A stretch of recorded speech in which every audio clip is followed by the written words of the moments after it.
Hello guys, मैं आपका host सक्षम भारद्वाज। मैं आपको आज बीटीसी के बारे में कुछ बात बताऊंगा कि बीटीसी होता क्या है। और वो बीटीसी आपने सब जानते होंगे कि वो बहुत बहुत ज़्यादा महंगे रेट पर है। 104 के डॉलर, 90-80 लाख रुपए इंडियन रुपये में यदि मैं बात करूं। ये उससे जानने से पहले हम थोड़ा बहुत बिटकॉइन की हिस्ट्री में जानेंगे कि बीटीसी होता क्या है, बीटीसी बनाया किसने और वो कब आया था। राइट। एक्चुअली बीटीसी लॉन्च हुआ था 2008 में। जिस बंदे ने बनाया था वो एनोमनस है, मतलब उसे कोई जानता नहीं है। तो वो है सतोशी नाकामोटो। उसने बीटीसी में भी, मुझे नहीं पता, शायद उसने ये सोच के बनाया है कि हम सब बैंक यूज़ करते हैं, कोई भी सेंट्रलाइज, तो वो आसानी से हम एक बंदे को पावर दे सकते हैं जिसके पास सब कुछ है। मतलब वो हमारा रिकॉर्ड, हमारे पास उसका सब कुछ है, रिकॉर्ड कि हमने कब निकाले, कब कब हमारे बैंक में पैसे आए। तो उसको देख के इंडिया उस वक्त 2008 में बीटीसी इवॉल्व हो रहा था। तो एक बंदे ने कुछ कोडिंग करी और उसने एक ब्लॉकचेन बीटीसी, मतलब बिटकॉइन के ब्लॉकचेन पे उसने कुछ पीस ऑफ कोड उसने एग्जीक्यूट करे और फिर उसने उसको लॉन्च कर दिया। तो उससे हुआ क्या कि शुरू में लोग ये समझ नहीं पाए कि बीटीसी है क्या।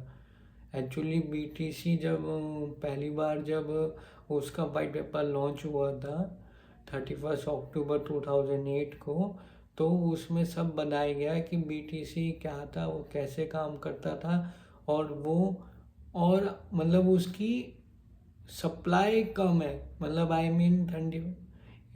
21 मिलियन बीटीसी माइन होंगे, उसके बाद नहीं होंगे।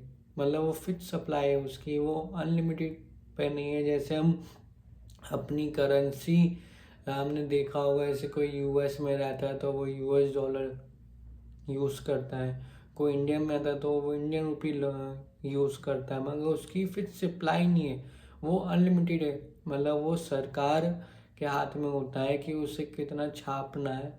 तो वो सेंट्रलाइज तरीके से हम यूज़ करते हैं। बट बिटकॉइन ऐसी चीज़ नहीं है। बिटकॉइन हम डिसेंट्रलाइज वे में यूज़ करते हैं जिसकी सप्लाई फिक्स्ड है, और इसलिए उसका प्राइस शुरू में लोगों को नहीं समझ में आया और वो आज देखो कहाँ से कहाँ पहुँच गया। तो राइट, फिर जब सतोशी नाकामोटो ने जब वाइट पेपर लॉन्च करा 31 अक्टूबर को, तो उसके 2 मंथ्स आफ्टर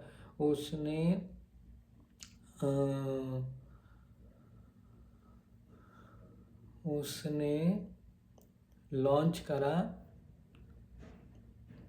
फर्स्ट माइन, मतलब पहली बार ब्लॉक माइन हुआ बीटीसी का, जिसको हम जेनेसिस ब्लॉक कहते हैं। जेनेसिस ब्लॉक जो हुआ था 3 जनवरी 2009 में। और ये उस वक्त माइन हो सकता था, ये माइन हो सकता, माइन मतलब कि एक कुछ आपकी कंप्यूटर्स की पावर को कंज्यूम किया जाएगा, लाइक सीपीयू एंड जीपीयू।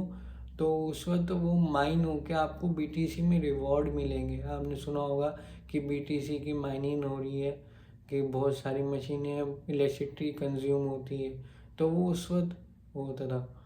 तो उस वक्त मतलब हालवीन होती थी, तो 2008 में हालवीन हुई, फिर मतलब every 4 year the BTC wall hard. तो 2008 में हुई, फिर देन 4 ईयर लेटर 2012, 16, 20 एंड 2024।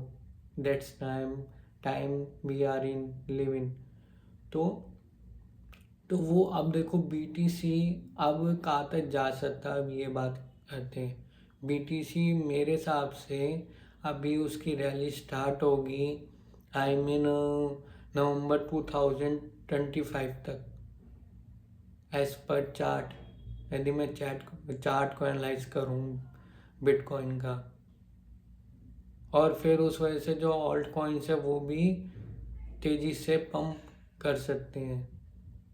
तो मैंने ये नॉलेज आपके साथ शेयर करी, तो आपको कैसे लगी तो आप मुझे बताना। Thank you.